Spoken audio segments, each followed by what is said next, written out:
Shalom Bapak Ibu Saudara yang dikasih Tuhan, selamat pagi, selamat menikmati kembali rahmat yang baru yang sudah Tuhan sediakan bagi kita di sepanjang hari ini. Sukacita sekali rasanya ketika saya boleh menyapa Bapak Ibu Saudara dalam pelayanan Morning Call yang diselenggarakan oleh bidang Pelkes GPIB.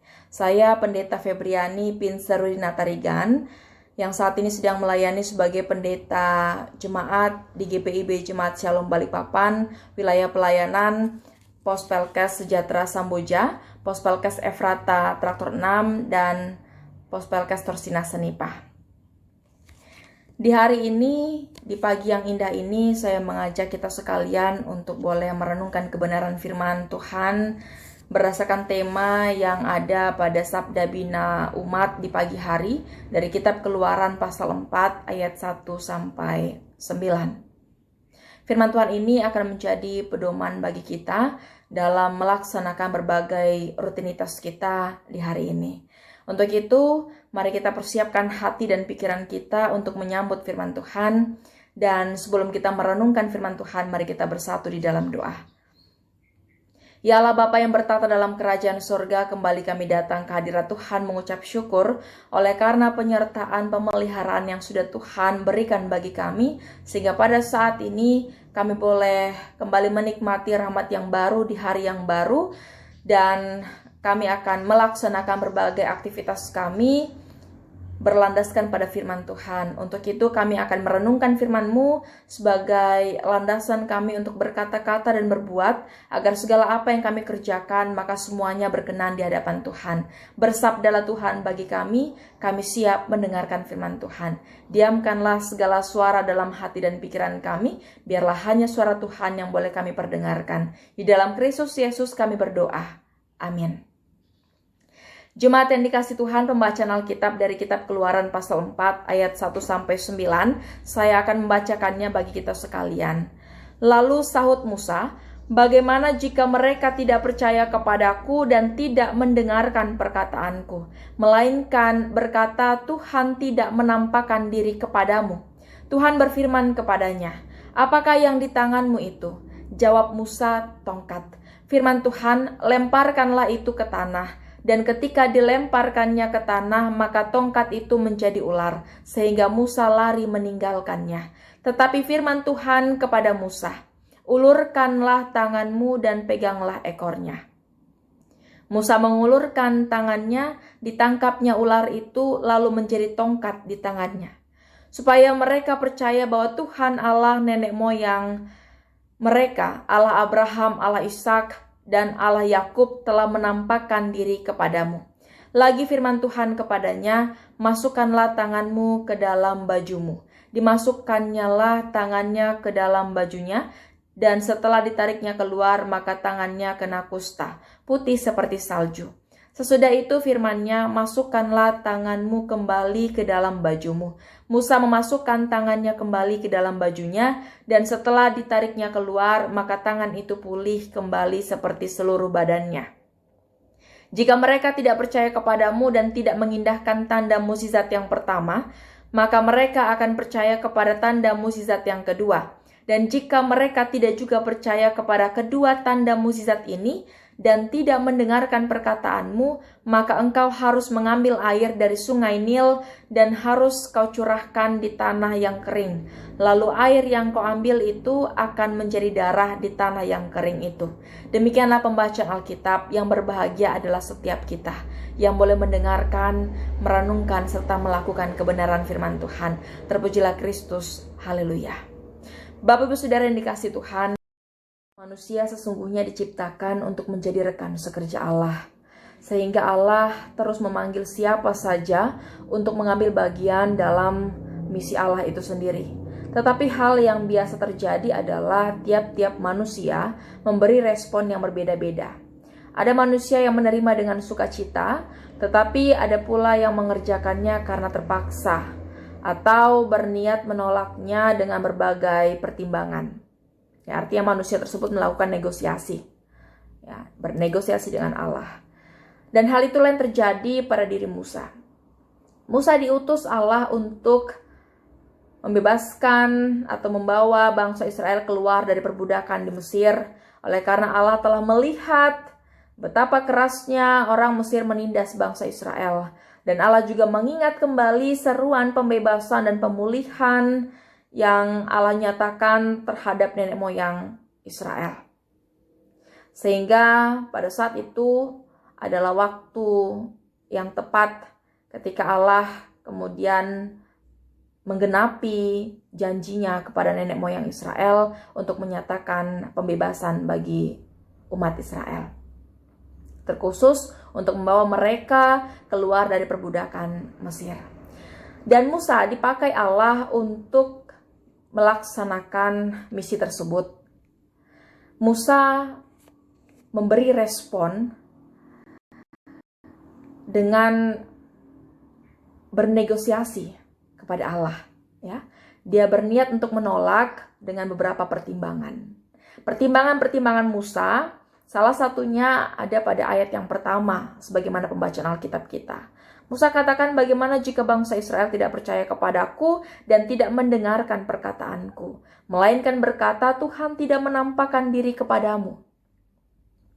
Jemaat yang dikasihi Tuhan, kalau kita melihat perkataan ini adalah sebuah perkataan keraguan, ya, pernyataan keraguan Musa akan kemampuannya untuk memimpin atau membawa bangsa Israel keluar dari perbudakan Mesir.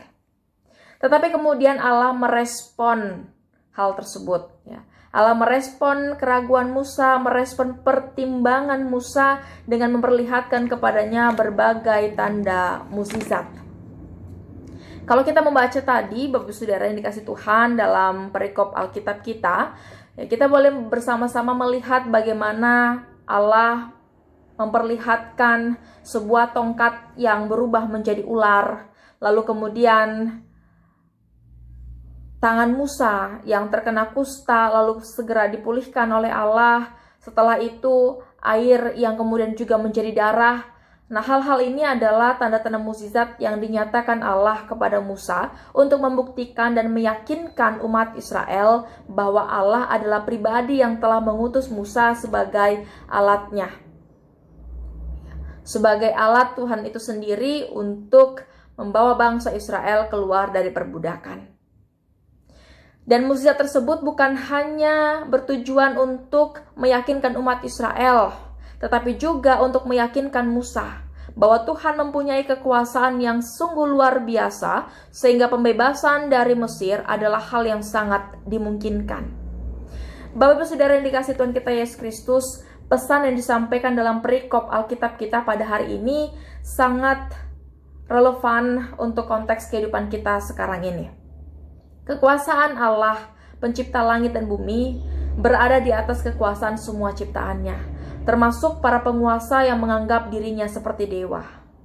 Bapak Ibu Saudara yang dikasihi Tuhan kita Yesus Kristus, sesungguhnya pribadi yang mengendalikan dunia ini bukanlah kekuatan-kekuatan penghancur, bukan si iblis, bukan juga dewa-dewa berhala, tetapi yang mengendalikan dunia ini sesungguhnya adalah Tuhan Allah sendiri.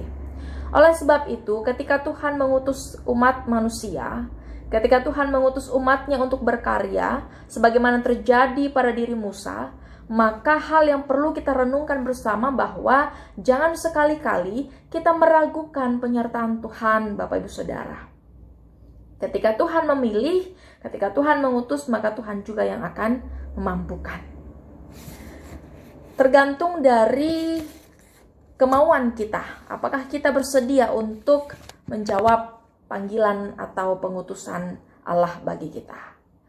Bapak Saudara yang dikasihi Tuhan, ada sebuah lagu yang mengingatkan saya akan kesediaan dalam menjawab panggilan dan utusan Tuhan. Lagunya begini, Bapak Saudara. Ini aku, utus aku, ku dengar Engkau memanggilku. Utus aku, tuntun aku, ku prihatin akan umat yang diungkapkan dari penggalan lirik ini, Bapak Ibu Saudara, mau mengatakan kepada kita, ya, ini kita yang saat ini sedang diutus dan dipilih oleh Tuhan. Setiap kita dipilih, setiap kita diutus, ya, dengan tugas yang berbeda, dengan tanggung jawab yang berbeda. Pertanyaannya bagi kita adalah, apakah kita bersedia untuk dipakai oleh Tuhan, ya, menjawab panggilannya, menjawab utusannya di tengah-tengah dunia. Bapak Ibu Saudara yang dikasih Tuhan, pandemi COVID-19 adalah pergumulan banyak orang. Dan itu artinya kita dapat mengerjakan misi Allah dengan berkarya, memberi pertolongan, menguatkan, dan terus mendoakan mereka yang tengah menghadapi COVID-19. Tetapi sayangnya, beberapa waktu yang lalu, saya mendengar kabar di sebuah siaran televisi bahwa di suatu desa atau perkampungan, masyarakat menolak jenazah yang menderita sakit yang disebabkan oleh virus corona atau COVID-19 untuk dimakamkan di tempat tersebut. Padahal tenaga medis telah memastikan segala kelengkapannya agar virus itu tidak menularkan orang lain. Pertanyaannya bagi kita, apakah hal ini, ya, apakah yang dilakukan oleh masyarakat tersebut adalah bagian dari jawaban atas panggilan Tuhan bagi kita dalam mengerjakan misi Allah di tengah-tengah dunia? Di mana rasa yang mengasihi? Di mana perasaan yang berbela rasa yang Tuhan kehendaki bagi kita? Jemaat yang dikasih Tuhan, penderita COVID-19 bukanlah manusia yang harus kita asingkan. Penderita COVID-19 bukanlah manusia yang harus kita jauhi, yang harus kita kucilkan, bahkan yang harus kita hina, ya, atau bahkan yang harus kita tolak. Tetapi justru penderita COVID-19 adalah manusia, ya, sesama kita manusia yang harus kita rangkul keberadaannya. Saran pemerintah untuk menjaga diri, untuk menghindari kontak fisik langsung dengan orang-orang lain, bukan dalam rangka untuk menjauhi penderita COVID-19, Bapak Ibu, tetapi semata-mata untuk melindungi negara kita. Artinya baik kita yang masih sehat ataupun mereka yang dalam keadaan sakit, agar kita memutuskan rantai penyebaran virus corona. Hanya itu. Bukan semata-mata kita dihimbau untuk menjauhi keberadaan mereka, menolak mereka. Firman Tuhan pada hari ini mengingatkan kita sekalian bahwa saya dan Bapak Ibu Saudara telah dipanggil dan diutus Tuhan di tengah-tengah dunia ini dengan berbagai-bagai tugas kita masing-masing. Untuk itu kerjakanlah tugas tersebut. Ya, tugas untuk menciptakan hidup yang bersejahtera dimanapun kita berada. Itu tugas kita. Ya, tugas kita bersama. Ya, mungkin dengan cara yang berbeda-beda. Kita boleh memberikan pertolongan dengan memberi bantuan bahan-bahan pokok yang saat ini mungkin dibutuhkan oleh saudara-saudara kita yang diisolasi ataupun mengalami masa karantina.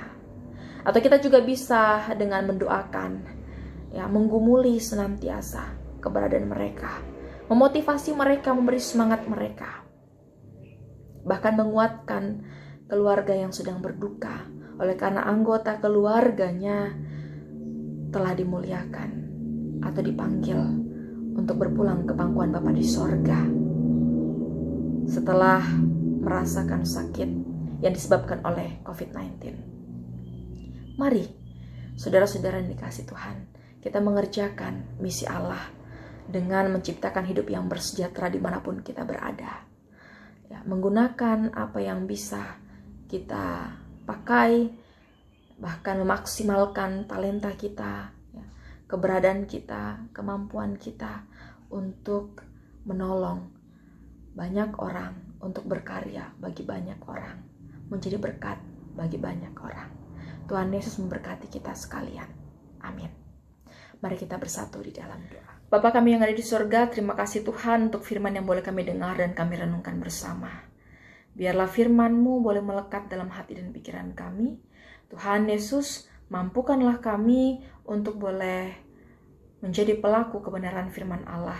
Terkhusus ketika kami menyadari akan kemahakuasaan Tuhan, maka biarlah kami tetap berserah kepada Tuhan di tengah-tengah pergumulan kami pada saat ini. Tuhan Yesus, pandemi COVID-19 adalah pergumulan yang begitu berat yang kami hadapi pada masa sekarang ini. Tuhan, ada begitu banyak manusia yang terkapar di rumah sakit. Ada begitu banyak keluarga yang harus kehilangan anggota keluarganya. Oleh karena Tuhan memanggil pulang anggota keluarga kami setelah mereka bergumul melewati sakit yang disebabkan oleh COVID-19. Tuhan Yesus, kami memohonkan pemulihan yang berasal daripada-Mu. Kiranya Tuhan mampukan kami satu dengan yang lain untuk saling menopang, untuk saling merasakan pergumulan kami bersama. Izinkanlah kami agar kami dapat memberi pertolongan bagi rekan-rekan kami, bagi saudara-saudara kami, melalui bahan pokok yang boleh kami berikan bagi mereka, melalui doa yang juga kami boleh naikkan kepada Tuhan akan segala sakit penyakit mereka, dan juga kami dapat memotivasi mereka, menyemangati mereka agar mereka dapat melewati pergumulan sakit penyakit ini. Tuhan Yesus, berikanlah kami hikmat dan bijaksana, agar kami juga dapat menjaga diri kami, tetap berwaspada menjaga kesehatan kami, agar kami pun tidak terserang berbagai jenis penyakit, bahkan kami dapat memutuskan rantai penyebaran virus corona melalui himbauan pemerintah yang senantiasa kami laksanakan untuk tetap berdiam diri di dalam rumah. Tuhan, mampukanlah pemerintahan kami ini agar mereka dapat melaksanakan segala apa yang terbaik bagi negara ini. Tuhan Yesus, mampukan mereka untuk tetap berjerih lelah di dalam Tuhan, bekerja keras agar negara ini dapat kembali kondusif. Tuhan, kami juga berdoa, menyerahkan kehidupan para pelayan Tuhan, para pelayan yang terus berupaya untuk tetap melayani Tuhan, melayani banyak orang, melayani jemaat melalui pemberitaan firman Tuhan yang diselenggarakan secara online ataupun renungan yang mereka beritakan via SMS, via Facebook, ataupun via WA, atau berbagai media sosial lainnya yang mereka gunakan untuk tetap boleh melayani jemaat Tuhan. Mampukanlah para pelayan ini, mampukanlah para pelayan Tuhan agar mereka tetap dikuatkan, diberi semangat, sehingga mereka terus melayani di tengah-tengah keberadaan mereka. Tuhan Yesus, mampukanlah para hamba-Mu, para pelayan Tuhan, untuk juga tetap menjaga kesehatan, agar melalui kesehatan yang hamba-Mu miliki, maka para hamba-Mu tetap boleh berkarya untuk melaksanakan tugas pelayanan sebagaimana yang sudah Tuhan percayakan bagi kami sekalian. Tuhan, kami berdoa agar Tuhan kiranya mengampuni setiap salah dan dosa kami, agar Tuhan kiranya mendengar seru dan permohonan kami. Tuhan Yesus, kami serahkan kehidupan kami hanya ke dalam tangan kasih-Mu. Kami juga menyerahkan segala aktivitas, pekerjaan, rutinitas kami di sepanjang hari ini, agar semuanya berkenan di hadapan Tuhan. Tidak sekalipun kami mengecewakan hati Tuhan, namun biarlah kami tetap menyenangkan hati Tuhan melalui segala keberadaan kami. Di dalam Kristus Yesus kami berdoa. Amin.